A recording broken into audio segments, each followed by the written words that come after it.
Hynniewta, first of all, welcome. Thank you. Well, you just got off your session. How was the session in the first place, sir? It was very nice. I think we enjoyed sharing, our ideas and our experience in the making of this book. Right. So I thank God that everything went well. I hope the audience, after listening to our session, they will buy the book. True. And read. And why not? I saw the book myself and I thought it was well illustrated. I've not actually read it, but just the look of it is enough probably to attract anybody's attention. Thank you very much for You're your welcome, sir. So now, help us understand your role and involvement in, of course, the chicken who flew to Canada. Yeah, my involvement in this is as an illustrator. So you see, like we illustrators, after we have read the script, we have to, feel the pulse of that. It's not that we just illustrate literally. For literal illustration, it's not that much difficult. You can just show, like, they want a hen, like something. But to go deeper into the character, that takes some time for you to sing, to that character.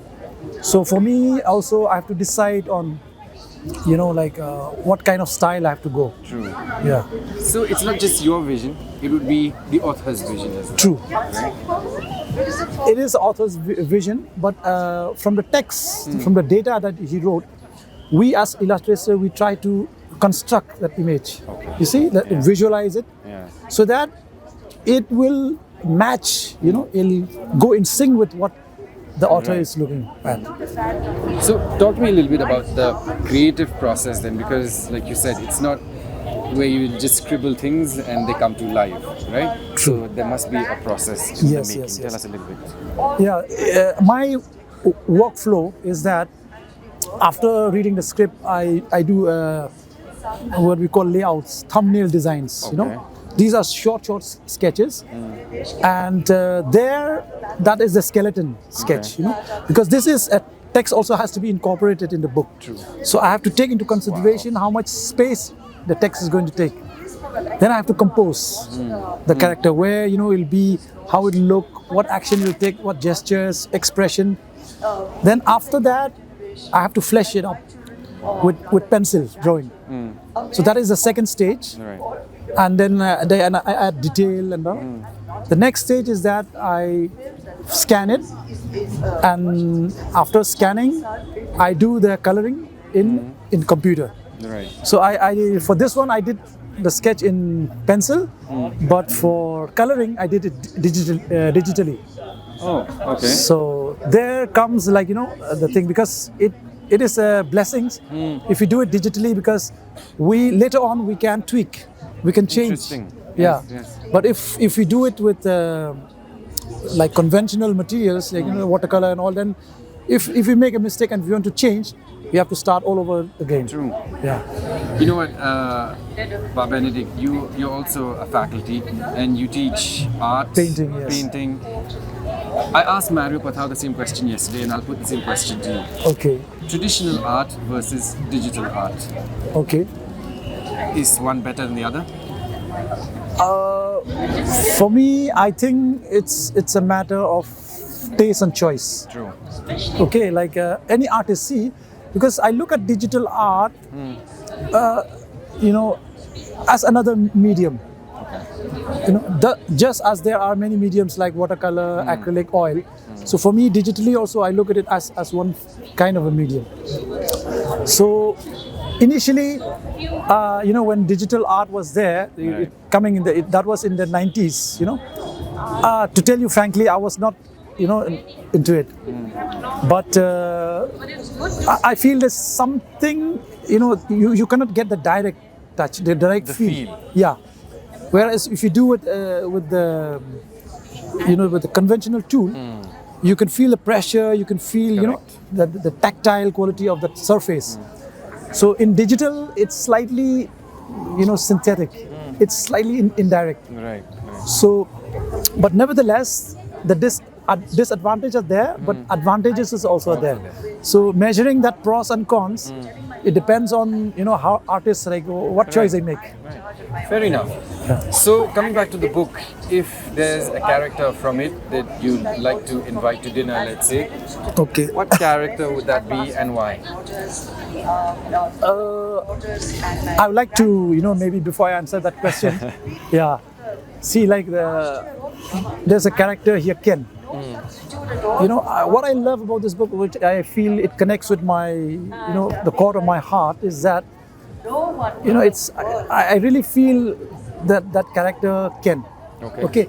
Ken, I feel like myself. You can relate to it. Yeah, because when I look back, to when I started, to choose an option of about my career, Right. I had two choices. Like, one is to be an engineering, college in Sipur. I got admission there, Okay. and another one whether I should pursue into fine arts. So that was a crucial moment for me. Wow. So, but I decided to follow my heart, not knowing like what I'll do and earn as an artist, but it's just pure passion. So, Ken also, like, he has got a dream. So, and there are people who help him. Like Helen is there to help him. So I feel, since I identify myself as Ken, I would, love to invite, Helen. Okay. Yeah. So it was a difficult choice for you personally, right? You say you followed your heart. So Yes. now, in retrospect, do you think you made the correct decision? Yes, there's no way out now. So I've come this far. There's no way I out remember now. my Bangkwai Dwarublay, my father. He said that okay, you make this decision, but don't regret. So once we follow something, we have to understand that it is not just a bed of roses, and everything will be smooth sailing. There are challenges, and since you have made that decision, you should not complain. True. You have to find your way out and deal with it. So that is the spirit about this book also. Okay. There are challenges in life, there are trials and errors, but if you truly believe in your dreams and your passion and with your hard work, nothing is impossible. Sky is the limit. That's a very strong message. You know what I'm saying? Yes. So when we talk about graphic novels, Okay. where do you see it in the future? I mean, is there scope? Let's narrow it down to our state specifically. Let's not go beyond it. Is Okay. there scope for graphic novels here? See, graphic novel, before we call it, I'll go back to the 80s when I was a kid, in school. There's a beautiful, comics book about Manik Raitong, Yes. Saya Nung by a very good artist, Maukodor Sotun, MKD Sotun, and another one is by Michael Lingdor. Okay. So they are the my kind of inspiration, because so I look at those as they are the pioneers of the comics culture of the Khasis at that time. Then with the coming of televisions and all these things, the comics was somehow like suppressed. It was, but the beautiful thing about the beauty is that in the recent years you find that it has Right. coming back with a big boom, and now with manga, with all this Tinkle, even Amar Chitra Katha also, it's coming. They're reprinting those whole version also. So the future is very bright, and I love graphic novels. I will looking forward also to do one. More. Yeah, at least one.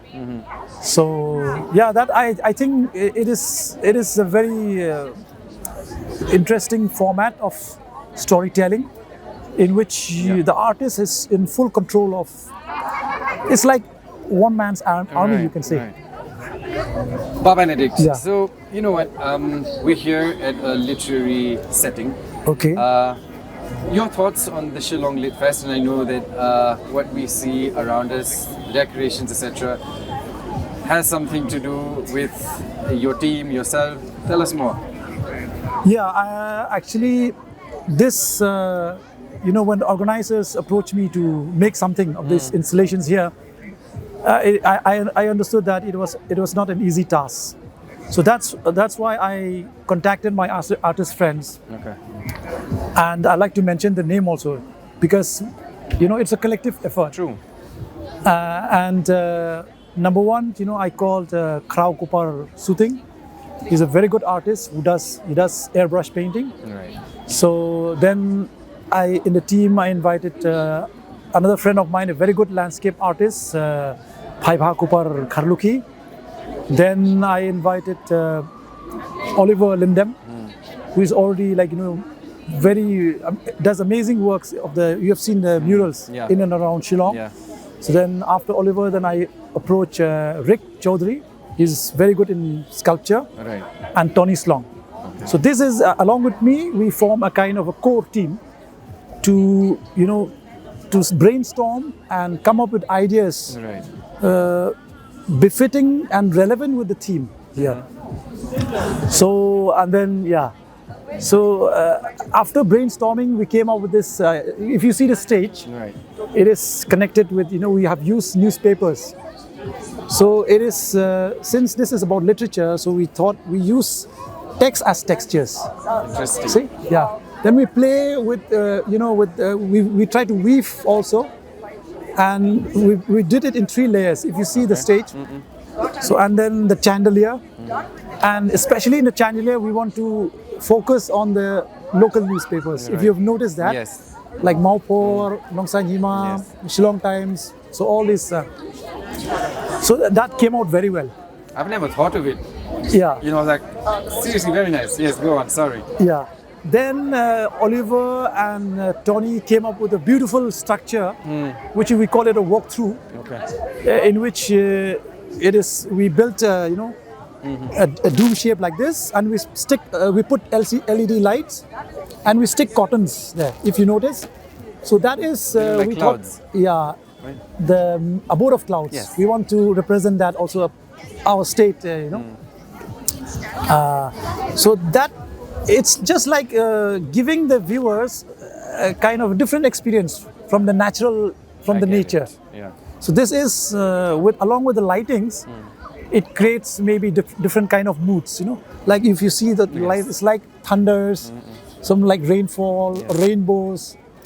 So, and then we did the installation with the bottles, the plastic bottles. We put colors, and we hung it in that platform ceiling. So it takes the shape of a butterfly. And that butterfly also, it was an improvisation. We thought of making flowers, cherries. Then we improvised, and lastly we did this butterfly. And I think butterfly also symbolizes that creativity for us. True. Wow. Yeah. And let me tell you, it's a compliment. It looks magical. Thank you. I owe it looks magical. Yeah. Thanks to our team, and not only these artists. Actually, there are around 15 more my students. They're also involved in this project. Right. And around 25 to 30 volunteers, because it is really challenging. It is. In this scale, the project is huge. It's huge. You know what I'm saying? It is huge. And looking at the topography of this place, it's not flat. It's not easy. Yeah. So it's even more challenging. So, but our team, they really work hard. It's almost like working day and night. You won't believe that on the day before the festival, that means 18 the people, we work till 4 o'clock in the morning, and some of them they work till 7. Let me tell you, hard work pays off. Thank you. Right? Hard work pays off. Benedict, before I let you go, my final question to you is: we want you to talk a little bit about music and the flutes that you love so much. When did you realize that you had that inclination to music and what you do?